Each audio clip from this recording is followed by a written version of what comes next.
Hey everybody, today on the channel we'll be driving this 2018 Land Rover Discovery HSE Luxury TDE, which of course this is the turbo diesel V6 making 254 horsepower, 443 pound-feet of torque. This car was brought to us today by First International Auto Group out of Merrimack, New Hampshire. This Land Rover Discovery is listed on their site for just above $16,000 US and has 100,000 miles on it. So I'm really curious to see, how does the Land Rover Discovery hold up over time? But before we get out on the road, let's do a quick walk around. So Land Rover has never had the best reputation for reliability, but it is interesting to see a running Discovery which has 100,000 miles on it. The turbo diesel is an interesting proposition because you can either get this or the supercharged V6. This one is obviously going to have a lot more low-end torque. 443 is quite the number, especially because this isn't that large of an SUV. We still have 3 rows, of course, which we'll take a look at, but overall the footprint of the Discovery isn't that large. And so I've never liked how these things look, especially in this side profile. I just feel like the rear end is so bizarre. It's just this weird shape. I don't really like it. I think that if you are going to get a Land Rover, Range Rover product, I would go with the full size or the Sport. Those two are my favorite in terms of looks. But we do have these nice sporty black rims. I do like how they fit the low profile of this car, especially with the plastic cladding on the bottom. So the most bizarre part of this car for me is this rear end. I just feel like these low profile taillights and the staggered license plate is just a very odd look. But I do like the practicality of this thing. Can open up the hatch here. Oops, pressed it twice. And we have this little platform that folds down. We have lots of buttons on the side here, including the ability to put up that platform. We can also press this button, which puts all the seats down. We do have this 3rd row that is already placed down, giving us a little bit more room back here, because when you have this 3rd row in use, you really only get like about this much clearance as far as trunk space. So I personally would only buy this if I was, having a family of 5. If I had 7 people in this thing, don't expect to be able to carry much cargo. The 3rd row seating is also not all that usable. There's just not a ton of space back there, but I do really enjoy this 2nd row. In this 2nd row, we have a tri-zone climate control, which we can control ourselves. We also have the ability to turn on heated seats from these little knobs, and it's just overall a very nice place to be. The last point of luxury in this back seats, which would really complete the look for me, would be some TVs, but we do have these little cubbies here, tons of place to put things. And the one thing that's really neat about this Land Rover Discovery is that every single seat in here is heated. So up here in the front, we do have Apple CarPlay, and it's also just very well equipped. We have heated and cooled seats up here in the front, dual zone climate control, tons of charging, especially in this cubby. And then the other thing I want you to look at is we have a fridge, which a lot of the Range Rovers offer that fridge, which is pretty cool. And so Apple CarPlay in here is wireless. You can control it by pressing on this touchscreen here, and you can pair your phone. And then if we go back out here, we also have built-in navigation, which shows here and also shows in our gauge cluster, which is fully digital. As far as drive modes, you can put this thing in auto, which hides this little button here, or you can select your drive modes and look at the little screen here. We have grass, gravel, and snow. We have mud ruts. We have sand and rock crawl. I'm just going to keep this thing in comfort because there's really only one solution we have here today because we're not going to be doing any off-roading. So this Land Rover Discovery is also paired with air suspension. So if you think about it, air suspension is often, regarded as something really nice to have. Definitely provides a more luxurious and adaptable ride because you can set your suspension height at different levels depending on what activity you're doing.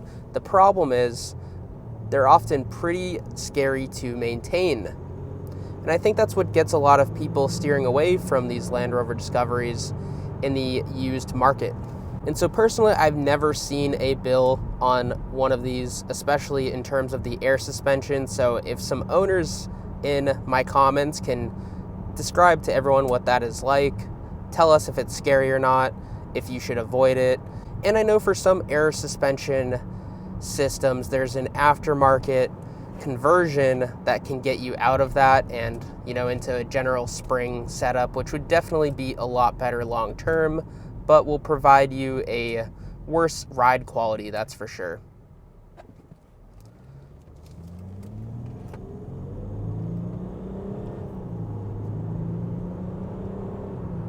So I really like how this thing sounds. I think the turbo diesel is very unique in the sense that it's got more of like a deep rumble to it. And even when this thing is idling, it's like rumbly. It's almost like I'm driving a hot rod. It's kind of funny.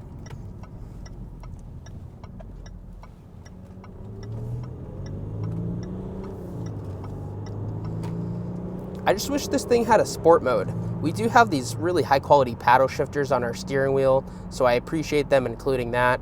Just give this thing a quick downshift again, and just kind of get on the throttle a little bit. Of course, you have all that torque very low in the power band, so that's nice to have. And so correction, we do have a sport mode and I'm in it.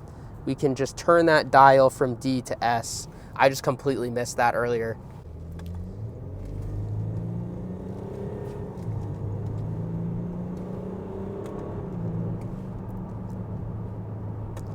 So the Land Rover Discovery will look to upshift at about 4,000 RPMs, regardless if you're controlling the transmission with these paddle shifters. And I respect it. That's really when your torque drops off with this turbo diesel, so I completely understand that. As far as fuel economy, you're going to get about 26 miles per gallon combined, which doesn't sound great in terms of regular cars, but when you think SUVs, especially ones this size with this amount of weight, it is actually pretty good. But as far as ride quality, this thing has quite the presence on the road. You sit very tall, the air suspension really works for you, absorbing all sorts of road imperfections with ease. And I also feel like the steering is really nice. And the one thing I did want to point against this thing is ergonomics, just in the sense of where buttons and switches are placed. For instance, the main audio knob, which you do have one on the steering wheel, so I kind of do understand it, but usually it's right here in most cars, and they have it all the way over here on the passenger side, so I don't really like that. It's something I could live with, especially when I get used to the fact that I have one here. And two other things is the fact that the window switches are up here and the door handle is down here. The door handle being down here is definitely the more problematic one, because I feel like I have to move my knee out of the way to open the door, which is not something you really want to think about in an SUV with a starting original MSRP in 2018 of $65,000. Although I don't really like where some of the buttons and stuff are placed, it is really a joy to drive. I think this is definitely one of the better driving SUVs on the market, and I'm pleasantly surprised today. I still don't like the looks. I think the exterior is just not something I'd like to live with, but I do have to say, when you're in the driver's seat, you're not looking at the exterior, you're looking out at the windshield and having a great drive. So while we're stuck behind a truck here, let's talk about these steering wheel controls. So on the right hand side, we have our cruise control. We have a heated steering wheel here, and then on the left-hand side, we have mode to control which audio mode we're in. You have the ability to have voice commands, which I feel like no one actually uses that.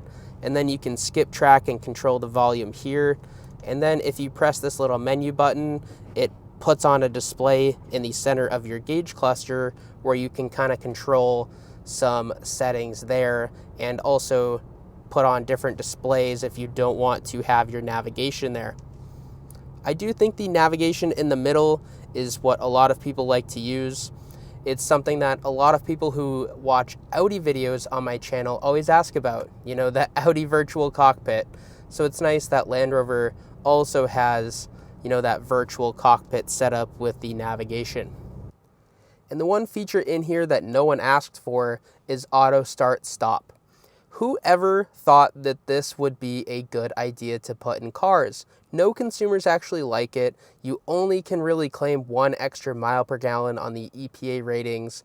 It's just super annoying to deal with, and there's really no real world gas cost savings. So it's like, why put this in cars? It's just super annoying.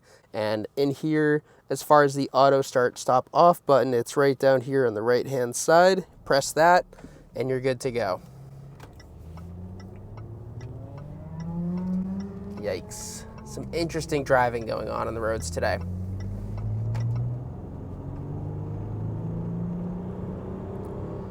And so although we have a lot of low-end torque at 443 max pound-feet of torque, still a very slow 0 to 60 time.